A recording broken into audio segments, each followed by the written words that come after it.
मैं आपको नॉर्मली बार बार अवेयर करने के लिए हमारी कुछ वीडियोस ला रही हूँ, चाहे आप कोविड के पेशेंट हों या ना हो, डेली लाइफस्टाइल रूटीन को चेंज करने के लिए उस हिसाब से।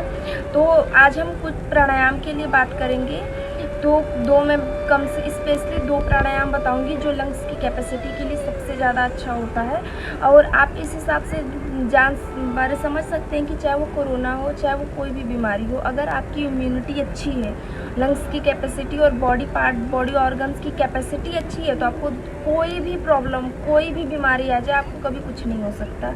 और वैक्सीन में, दवाओं में करते ही क्या है, वो हमारी इम्यूनिटी को बढ़ा देते हैं और हमारी इम्यूनिटी के कैपेसिटी को बढ़ा देते हैं। तो इन कैपेसिटी को बढ़ाने के लिए हमारे पास और भी बहुत अच्छे तरीके होते हैं। अगर आप एज अ प्रॉब्लम नहीं है तो आप योग और प्राणायाम से भी अपनी कैपेसिटी बढ़ा सकते हैं, काफ़ी अच्छी मेडिटेशन, सारी चीज़ों से। तो हमारे लंग्स की कैपेसिटी के लिए सबसे ज़्यादा अच्छा होता है डीप ब्रीथिंग, उसको भस्त्रिका बोलते हैं। तो मैं आपको 3 स्टेज में बताऊंगी। एक नॉर्मली जिनको नॉर्मल जो भस्त्रिका होता है, जिन्हें हार्ट डिजीज़ हो और जिन्हें मेंटली प्रॉब्लम हो, वो इन दोनों लोगों को फर्स्ट स्टेप ही करना है, फर्स्ट स्टेज वाला करना है। बिल्कुल स्लो, जितना धीरे हो सकते उतना धीरे, गहरा और लंबा सांस लेंगे, तेज़ी बिल्कुल नहीं होगी। और जितना लंबा ले सकते हैं, बिल्कुल जल्दीबाजी बिल्कुल नहीं करनी है। और आप अपनी कैपेसिटी के हिसाब से ही आंखें बंद करके या खोल करके आप अपने हिसाब से कर सकते हैं। तो हम स्टार्ट करेंगे। जो हमारे हाथ की पोजीशन रहेगी, सूर्य मुद्रा, ये वाली पोजीशन रहेगी, विष्णु मुद्रा बोलते हैं इसको।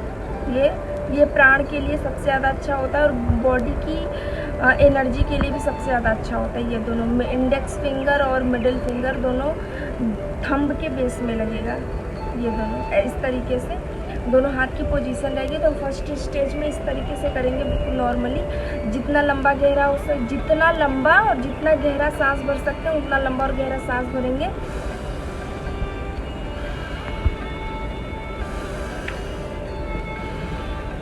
याद रहे कि आपको अगर 2 से 3 मिनट, मतलब हर प्राणायाम आपको 3 से 4 मिनट कंपलसरी होता है। उसके बाद आप अपनी कैपेसिटी के हिसाब से आगे बढ़ा सकते हैं। तो कम से कम 1 मिनट में आपको 10 से 12 बार ही लंबा और गहरा सांस लेना है, उससे ज़्यादा नहीं लेना। आप ये भी चेक कर सकते हैं कि आप प्रॉपर ब्रीथ कर रहे हैं या नहीं कर रहे हैं, और इससे आपकी लंग्स की कैपेसिटी भी चेक हो जाएगी कि अगर आप 10 से 12 बार से आपको ज़्यादा सांस लेने की ज़रूरत पड़ रही है तो आपको थोड़ा वर्क करने की ज़रूरत है। तो हम स्टार्ट करेंगे।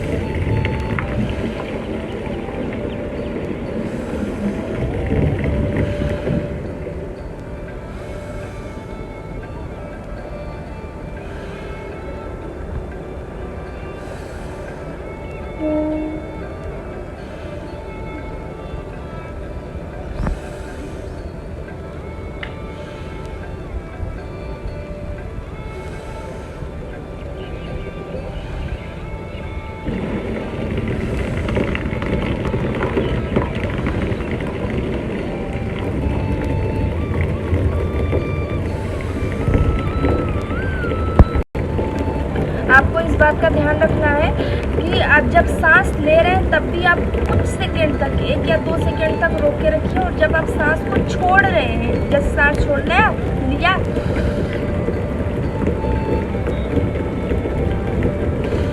छोड़ा, तब भी लिया और छोड़ा, दोनों टाइम आप कुछ सेकेंड तक वो होल्ड करिए। उसके बाद तो ये तो अगर आपको मेंटल या हार्ट प्रॉब्लम है उन लोगों के लिए भी कर सकते हैं, बिल्कुल नॉर्मली रिलैक्स होकर के। और अगर आपको कोई प्रॉब्लम नहीं है तो आप स्पीड थोड़ी सी और अच्छी कर सकते हैं। जैसे मिडिल स्टेज क्या होगी उसमें,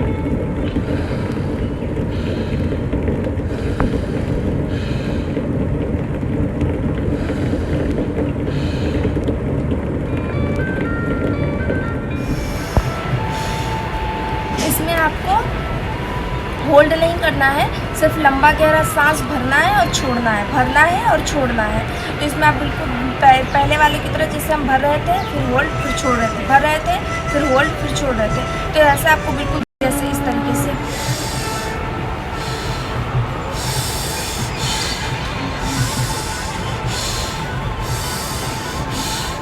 तरीके से आपको करना है। आप जितना लंबा सांस ले सकते हैं और जितना लंबा सांस छोड़ सकते हैं उतना अच्छा, उतना ज़्यादा अच्छा है। और ये आपके बिल्कुल, क्योंकि बॉडी के अंदर इतनी हीट होनी चाहिए कि आप चाहे वो कफ हो, बलगम हो या जितने भी टॉक्सिक मटेरियल हो, बॉडी के अंदर प्रॉपर इतनी हीट होती है कि वो खुद को डिटॉक्स करती है। कफ बाहर निकाल के, पसीना बाहर निकाल के, यूरिन बाहर निकाल के, ह्यूमन मल मतलब मल को बाहर निकाल के। तो अगर वो चीज़ प्रॉपर तरीके से नहीं निकल पा रही है तो प्रॉब्लम होती है हमारे अंदर। तो ये सबसे ज़्यादा मतलब बॉडी को डिटॉक्स करने के लिए और लंग्स की कैपेसिटी के लिए भस्त्रिका सबसे ज़्यादा अच्छा होता है। तो इसमें आपको कोई प्रॉब्लम नहीं है तो आप इस हिसाब से कर सकते हैं। और इन 4 से 5 मिनट के तक तो कंटिन्यू करिए, उसके बाद आप अपने टाइम और अपने मैनेजमेंट के हिसाब से आप बढ़ा सकते हैं, लेकिन इससे कम नहीं करना है। तो हम स्टार्ट करेंगे।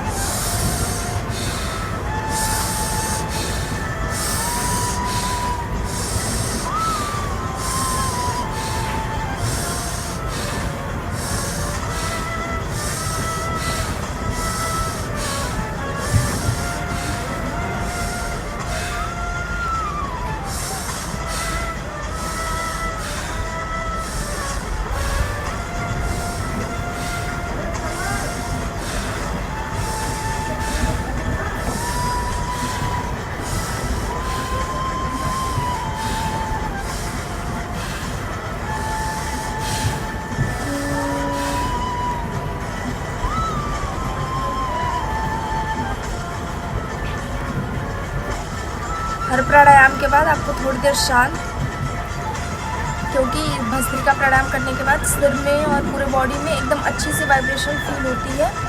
तो ये करेंगे। ये तो सेकेंड स्टेज था। थर्ड स्टेज में हम क्या करेंगे, थर्ड वाले में अगर आप एडल्ट हैं, क्योंकि आप न्यूज़ में सुन सकते हैं कि जो एडल्ट्स हैं, एडल्ट वालों को कोरोना के लंग्स की प्रॉब्लम सबसे ज़्यादा हो रही है। हमारे लंग्स की कैपेसिटी एक वीक होने के बाद ही, वीक होने पर भी ये प्रॉब्लम बहुत तेज़ी से होती है। तो एडल्ट्स में अगर आपकी कैपेसिटी और आपकी कोई प्रॉब्लम नहीं है तो आप तेज़ी से भी कर सकते हैं। तो इसका थर्ड स्टेप इस तरीके से होता है कि इसमें आपको जल्दी जल्दी सांस लेना है इस तरीके से।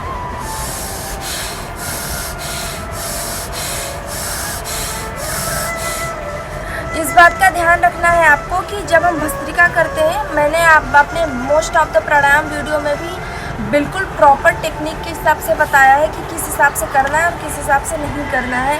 तो इसमें पेट की मूवमेंट नहीं होनी चाहिए, क्योंकि जल्दी जल्दी करने में भी ज़्यादातर लोगों की पेट की मूवमेंट, सांस लिया तो पेट बाहर, सांस दिया तो पेट अंदर। तो आपको इस बात का ध्यान रखना है कि आपको पेट की मूवमेंट नहीं करनी, आपके सिर्फ चेस्ट, जो फेफड़े हैं वो फूलेंगे और वो सिकुड़ेंगे, उनकी मूवमेंट होगी, पेट की बिल्कुल भी नहीं होगी। और कंधे, बहुत सारे लोगों की आदत होती है वो कंधे हिलाते हैं, तो आपको कंधे नहीं हिलाने हैं। सिर्फ आप जितना तेज़ी से, अगर ये ऐसा लगता है कि हमारे कंधे ऊपर नीचे हो रहे हैं लेकिन होते नहीं हैं जल्दी जल्दी सांस लेने में, तो अब इस तरीके से आपको करना है।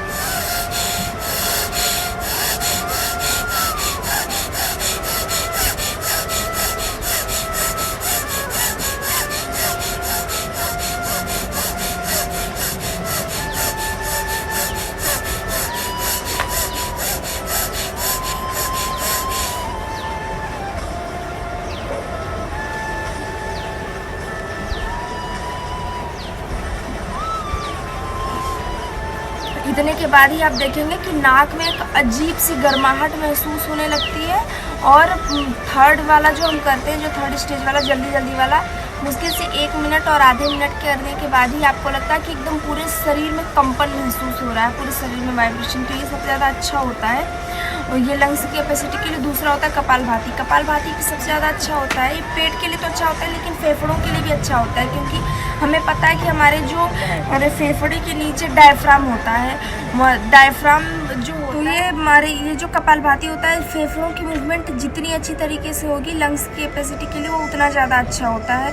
तो हम वो करें, आप कपालभाति करेंगे, वायु हमारे हाथ की पोजीशन उसी हिसाब से रहेगी। और इसमें अगर आप मतलब मैंने अपने ज़्यादातर प्राणायाम में बताया है, लेकिन आप नहीं भी देखें तो मैं एक बार हल्का सा ट्रिक दे देती हूँ, लेकिन आप मेरे प्राणायाम वाले वीडियो में आप देख सकते हैं कि कपालभाति मैंने बहुत अच्छे से उसमें एक्सप्लेन किया है। हम कपालभाति करेंगे तो पेट की मूवमेंट होनी चाहिए इसमें, और ज़्यादातर लोगों की गलती होती है वो इस तरीके से करते हैं।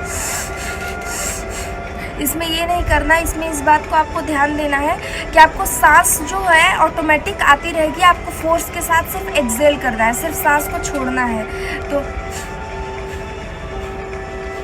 लेकिन आपको इस बात का ध्यान रखना है कि कपालभाति आप जितना धीरे चाहे और जितना धीरे करना है कर सकते हो उतना धीरे कर कीजिए। 1 सेकेंड में सिर्फ एक स्ट्रोक एनफ है, जल्दी जल्दी नहीं करना, क्योंकि जितना धीरे करेंगे उतना ज़्यादा हमारे लिए अच्छा होगा लंग्स की कैपेसिटी के लिए।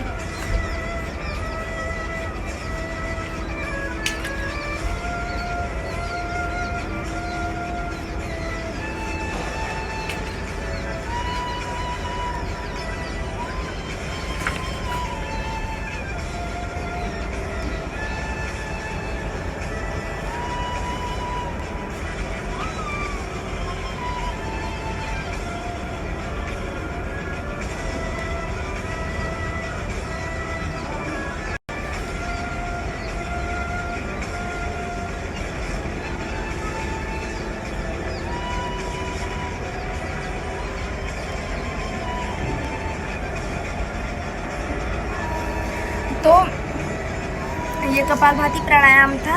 इसमें हम ये भी देख रहे हैं कि जो मैं एक पोजीशन बताऊंगी कि अगर आपको मतलब ब्रेथ सांस फूलने की दिक्कत हो रही है, सबसे ज़्यादा सांस अगर आप नहीं ले पा रहे हैं, स्पेशली सांस फूल रही है तब, तो आपको एक पोजीशन होती है प्रोन पोजीशन। जैसे हम पेट के बल लेटते हैं, पेट के बल इस तरीके से, चाहे ये अच्छा सा आसन होता है, इसको मकरासन भी बोलते हैं। तो दोनों हथेलियाँ एक दूसरे के ऊपर रहेंगी और एक फेस एक साइड करके इस तरीके से आप इस तरीके से अगर आप लेटते हैं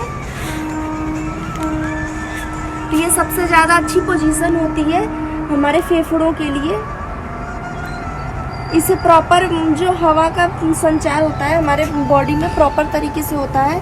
तो ये काफ़ी अच्छा आसन होता है। आप दिन में काढ़ा वगैरह पीने के बाद और शाम को काढ़ा वगैरह पीने के बाद आधे घंटे 1 घंटे के लिए लेट सकते हैं। तो ये सबसे ज़्यादा अच्छा होता है।